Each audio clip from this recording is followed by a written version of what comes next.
Hi, my name is Emily Wong.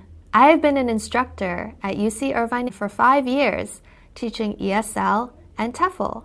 I have taught English in Japan, Northern California, and New York City. I have also studied abroad in Hong Kong. I believe that everyone should enjoy learning. Hello, my name is Helen Nam, and I'm a full-time ESL instructor and teacher trainer with international programs at the University of California, Irvine.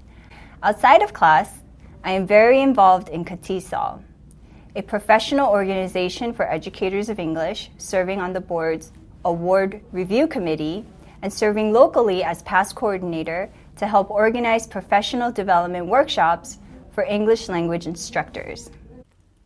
Hi there, my name is Judy. English is my first language now, but actually I was born in Taiwan. My family moved to California when I was 6 years old, so I grew up in the US. I love teaching English because I'm always meeting amazing people from all over our amazing world. Someday, I hope to meet you. Hi, my name is Meg Parker, and I'm one of the teachers for this course.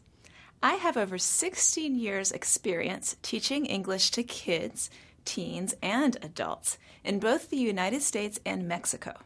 At UC Irvine, I teach English learners in the academic English program, and I teach English teachers in our certificate program for teaching English as a foreign language. We had a lot of fun putting together this course for you, and I think you'll find it to be very useful.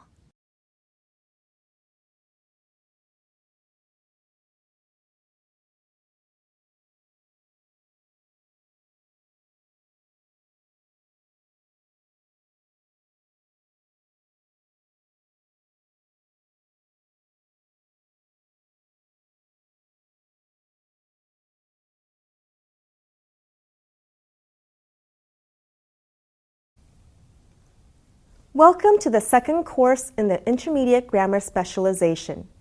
In this course, you will learn all about adjectives. We will start with adjective order, continue on to adjective phrases, and finish with adjective clauses. These lessons will make you sound more like a native English speaker. You will watch a lot of fun videos and do practice exercises to help you learn the material. Let's get the party started.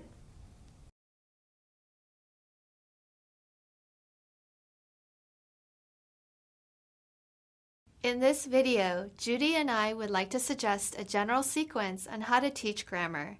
It starts with a warm-up, then grammar instruction, controlled practice, guided practice, and finally communicative practice.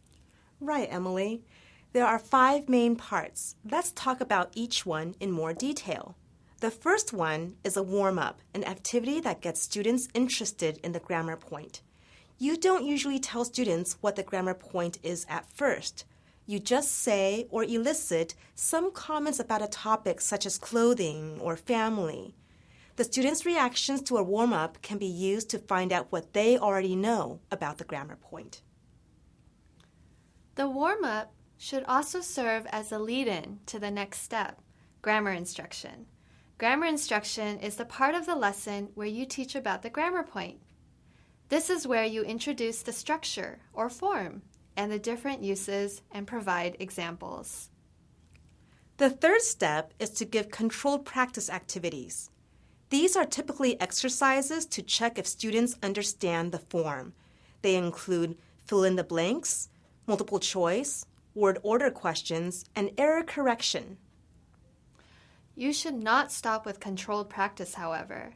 It's important to see whether students can use the grammar point meaningfully. This is where guided practice activities come in.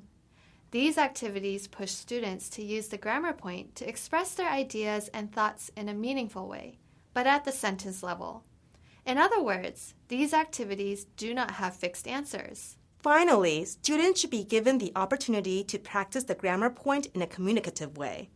The teacher should provide an authentic scenario or a prompt that is open-ended so that students can be confident using the grammar point in a more practical context. This involves problem solving, debates, and negotiation tasks.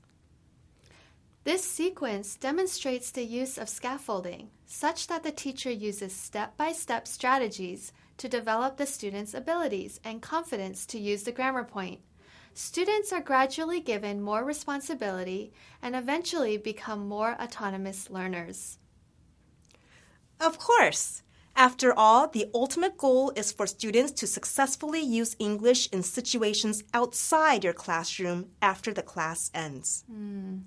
Now that you understand our grammar sequence, for each group of grammar points, we will provide a commentary on how to use the instructional videos, printable handouts to use during controlled practice, and finally, demonstrations of warm-ups, guided, and communicative activities. Many of the practice activities that we've created are games in the sense that they are played with cards, there is guessing involved, or that the goal is to get the most points. Students find these games refreshing because they're not in a textbook.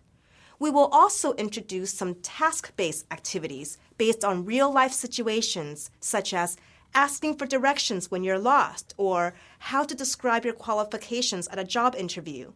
Compared to games, task-based activities are more meaningful, more authentic.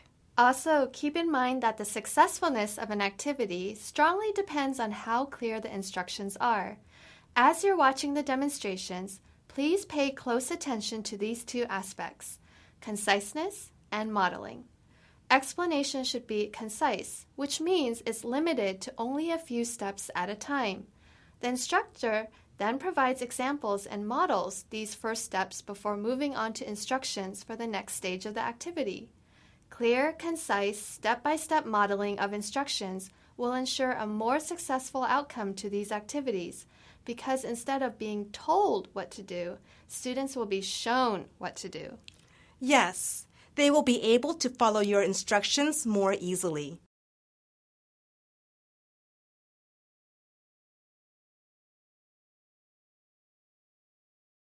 Hi, today Helen and I would like to speak to you about good teacher talk. And when we say teacher talk, we mean the way teachers speak in the classroom to maximize their students' understanding. Teacher talk is an extremely important part of teaching that can make or break the experience your students have with you. There are 5 aspects of teacher talk that we believe you should always keep in mind and adjust according to the proficiency level of your students. First, make sure to use syntax, grammatical sentence structure that is appropriate for the level of your learners. For the sake of the lower level students in your class, be careful to use short, simple sentences as much as possible to avoid confusing them. Likewise, you should be careful not to use vocabulary that is too difficult for your students. As a general rule, especially when giving instructions, try not to use too many words that are beyond your students' understanding. But when needed, make sure to define new terms, to use synonyms, to give helpful examples, and to incorporate visuals to aid comprehension. Speaking at an appropriate pace is also very important. For example, it's best to enunciate and to speak at a slower speed if there are some lower level students. If you speak too quickly, you'll most likely use reductions such as gonna and have to that your students may not pick up on. Every once in a while, remember to listen to yourself as you're speaking and to adjust your rate accordingly. Yes, I absolutely agree. Next, there's intonation, the rise and fall of your voice. Good teacher talk uses intonation to stress key words in speech and to convey emotions. Using intonation effectively can really boost learner comprehension. Yes, and body language is also a great way to aid comprehension. Using your hands, body, and facial expressions is a key aspect of effective teacher talk. Even a simple action like pointing to the board can make a huge difference, so make sure to speak with your body, not just with your voice. Really great reminder, Judy. Teacher talk is not something anyone can just acquire overnight. If you actively reflect and practice these 5 components of teacher talk, we're sure that you will master teacher talk in no time.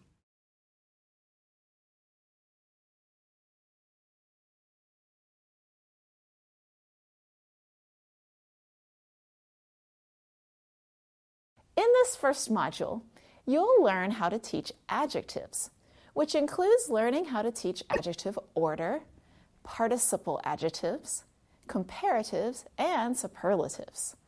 Watch our instructional videos and commentary on these grammar points and check out the variety of fun-filled activities we've included, from warm-ups to communicative activities. There's plenty about adjectives that your students will need to learn. So let's get started, shall we?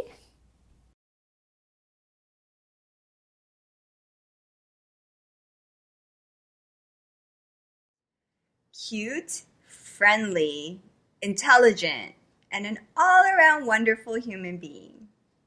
Who are you talking about? You, of course. Come on. Oh, why, thank you. But what's with all the compliments? Today, we're talking about adjectives. Oh! Adjectives. I love teaching about adjectives. Students usually have a lot of fun using them to describe things or people. Exactly. But before students go crazy using them, it's important to teach them not only what adjectives are and what they do, but how to identify them, which is what we see in the overview video. The instructor there shows 3 ways of identifying adjectives. They include some common word endings, verbs they are frequently used with, and positions they have within a sentence. Yes. Speaking of word endings, some of the more common adjectives actually end with ed or ing. Yeah, you're referring to past and present participle adjectives, right? Correct. I think many of us teachers have heard students say something like, I am boring, or that game was so excited. It's easy to get confused with when to use them because both of them are adjectives. So the instructor clearly explained in that video that adjectives with ed endings are related to inner feelings, whereas adjectives with ing endings are related to outside causes. Well, what's also confusing about participle adjectives is that they look like verbs. Well, because they are essentially derived from verbs, like Helen is interesting. This looks like the present progressive, but there's no action happening. Interesting is just describing the noun Helen. Something else students struggle with is adjective order. When adjectives are used before the nouns they describe, they need to be used in a particular order. For instance, it isn't correct to say German, tall, 3 gentlemen. Yeah, that sounds really strange. You have to say 3 tall German gentlemen. There are many types of adjectives, and the instructor in the adjective order video explains how the different types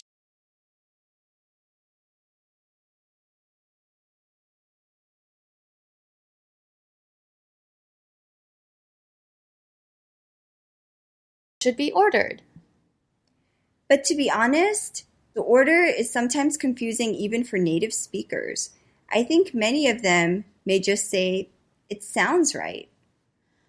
Yeah, that's how I feel too. We actually don't memorize the order. So as a teacher, it's good to show a lot of examples and then emphasize that typically you don't use more than 3 adjectives in a row.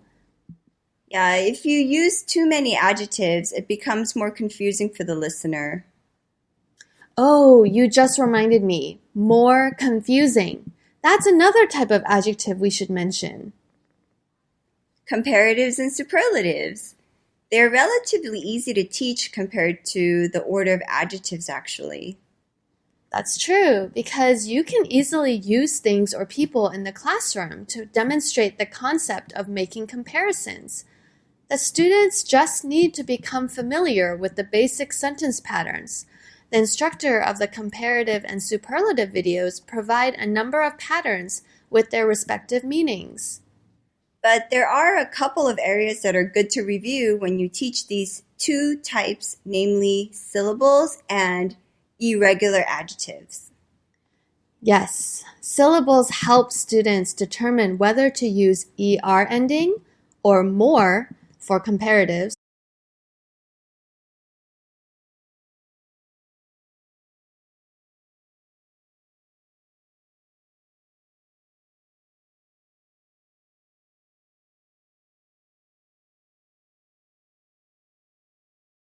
an est ending or most for superlatives. Helen, how would you review syllables? Well, I would use a variety of methods, but perhaps the simplest is to have students listen and clap. Like if I were to teach the word memorable, memorable. 4 syllables. Yep, that's right. Hmm. There's also a formula that you can try. The formula is take the number of vowels minus 1 for each silent vowel, minus 1 for each diphthong, which are basically blended vowels. Oh, that's the first time I've ever heard that formula before. Oh, don't forget the irregular adjectives like bad and good. I make it like a chant, like good, better, best, bad, worse, worst. Oh, I like that. That's cute. So I could do many, more, most, little, less, least. Yeah, exactly.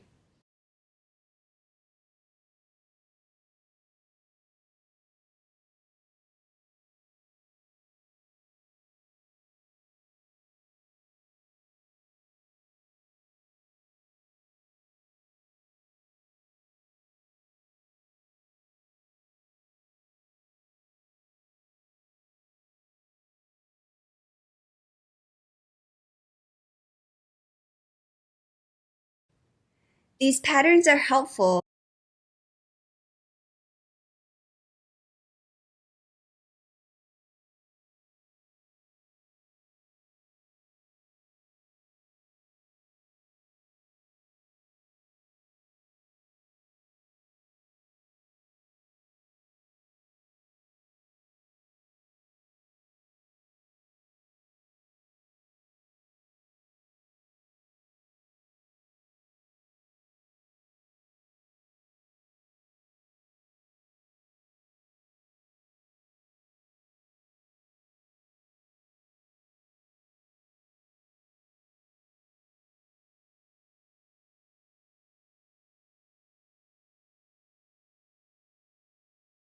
But there are many other patterns or phrases that you can also teach your students to say.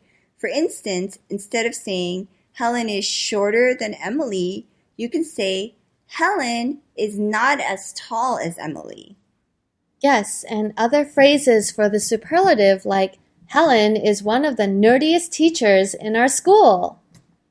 Hey, I just like to learn. Yes, you do. And with that, we would like to end this video with a message to you. We have never met a more eager group of dedicated, Studious. online learners. Wait, but we've never even met these people before. Okay, fine. Nice to meet you. You're the silliest commentator I've ever worked with. Thank you. I take that as a compliment. Please enjoy our activities on adjectives. Bye.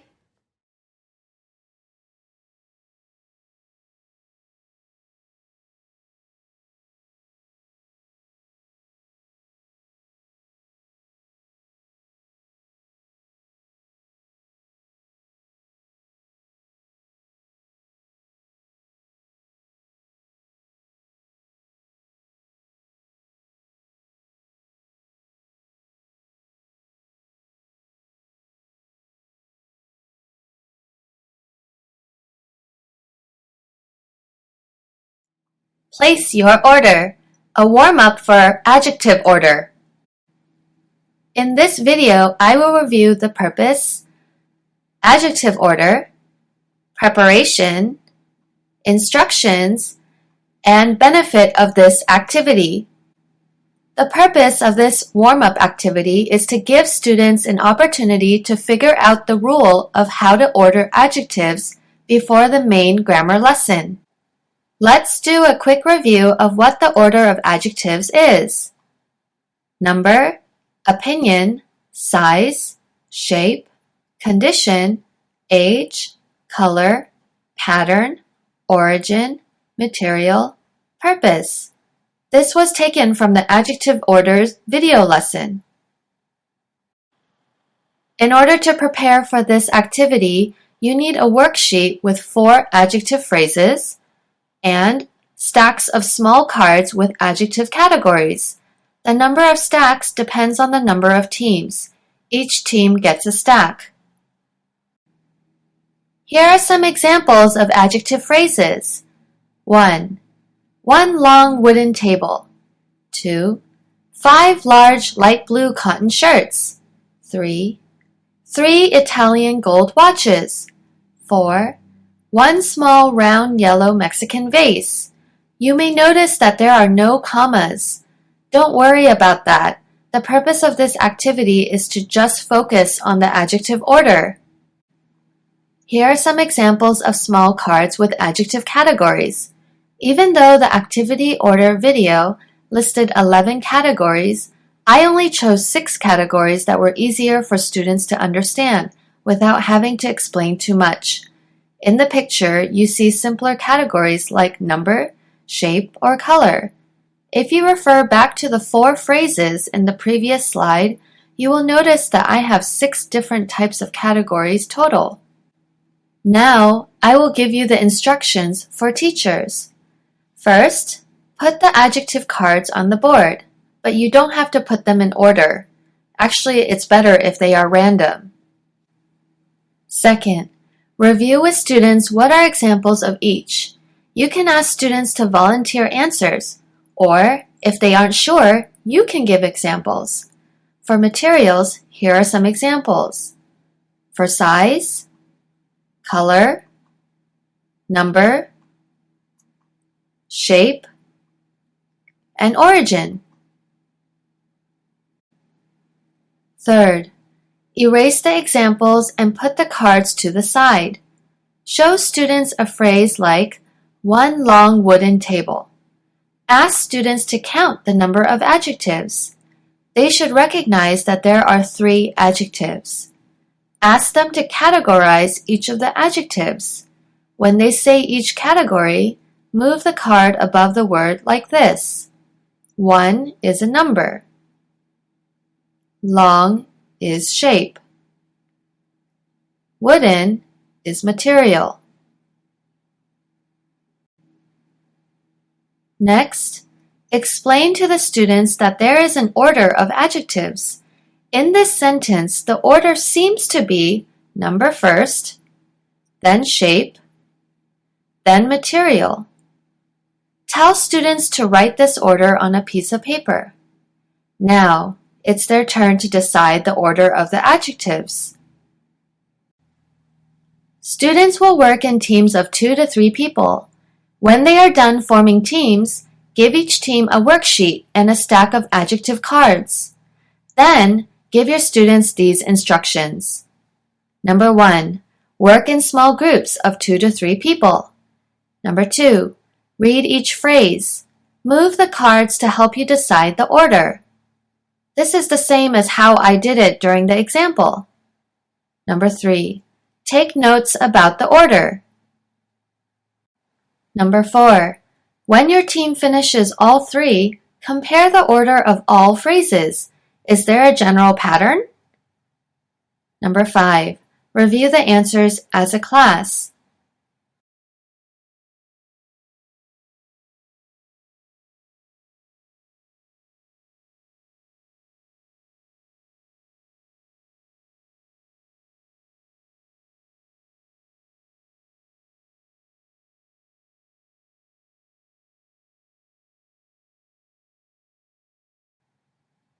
After this, the students are ready to learn the order in a grammar lesson. The benefit of this activity. This is a conscious raising activity. Students discuss and try to formulate their own rules. They will most likely notice that numbers come first. Maybe they will also realize that materials come right before the noun. It will be interesting for you to see how they logically think.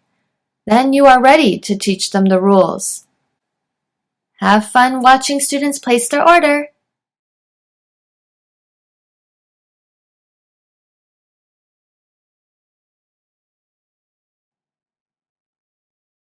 A bag of this or that. 2 guided practices for participle adjectives. Part 1. In Part 1, I will review participle adjectives and introduce bag activity number 1. This includes preparation for teachers and instructions for students. Let's review some information about participle adjectives. Learners often confuse the use of participle adjectives, also known as participial adjectives. While it's easy to understand one as feelings, the ed ending, and the other as causes, ing ending, they look similar and can be mixed up. Consider frustrated versus frustrating, satisfied versus satisfying. Students need to have more practice to remember the difference of the two. You may teach your students to memorize phrases like, I am shocked because the news is shocking, to emphasize that ed is usually connected to the person and ing is connected to an event. However, it can't apply to every situation. In fact, it's normal to have a situation where you say, the teacher is bored, and the teacher is boring. Both are correct. In the first situation, maybe the teacher is sitting in a meeting listening to a lot of useless information, so she feels bored. In the second situation, the teacher is giving a long lecture about a topic, but has a very monotone voice. The students listening to him feel that he is boring. As you can see, providing more context is very helpful. So, my suggestion is, why don't you consider separating the practices of ing and ed endings and giving students more practice of each in meaningful ways?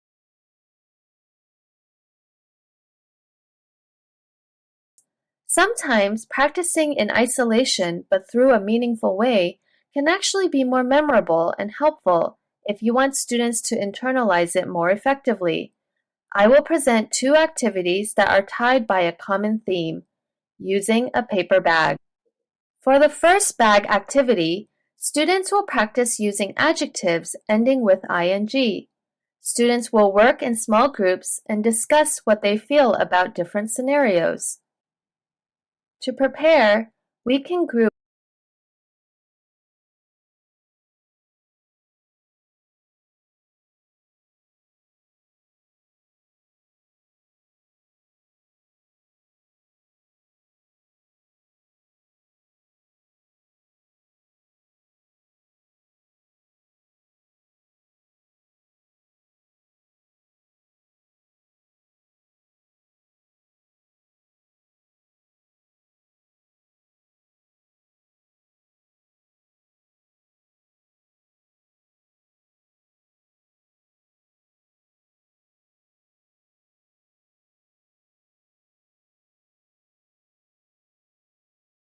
opposite adjectives and provide scenarios that are related to those adjectives. As you can see,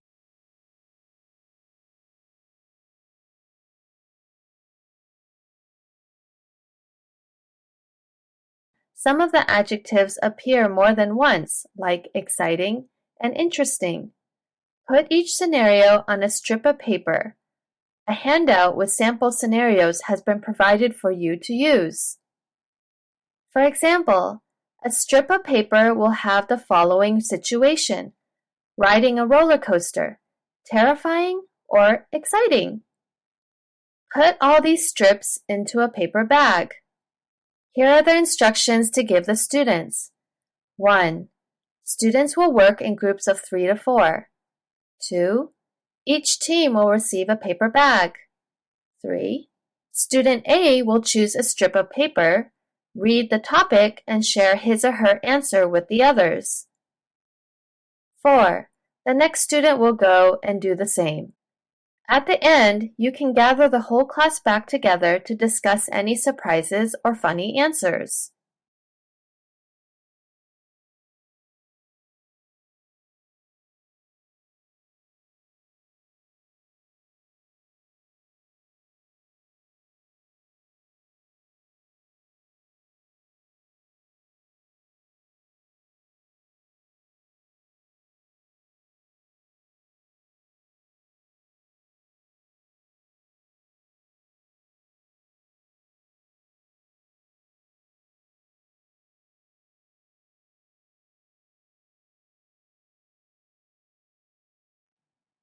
If you want to add more to the game, basically adding an extension to the activity, here are some ideas. 1. When a student takes a strip out of the bag, everyone has to give an answer. Or 2. If you have slightly higher level students, consider using other adjectives that are not as common. What do I mean by this? Take a look. Here are adjectives of similar meaning. When I teach, I usually teach the ones on the left. However, I could always use the ones on the right for higher level students.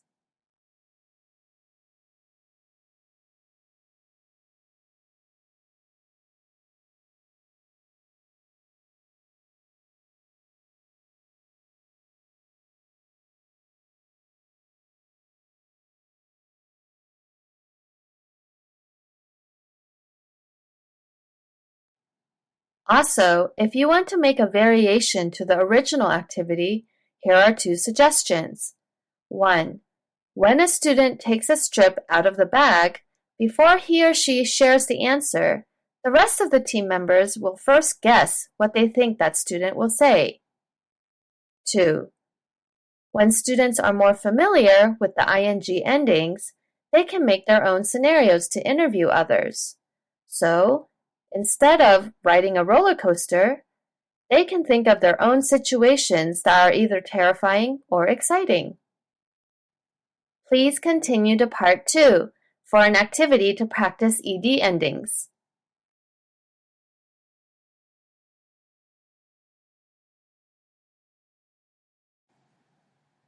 A bag of this or that. 2 guided practices for participial adjectives. Part 2. In Part 1, I reviewed participial adjectives and introduced bag activity number 1. In this video, I will introduce bag activity number 2, which will focus on ed endings. I will provide a preparation for teachers, instructions for students, and also a variation. For the second bag activity, students will practice using adjectives ending with ed. Their job is to create a children's book of feelings.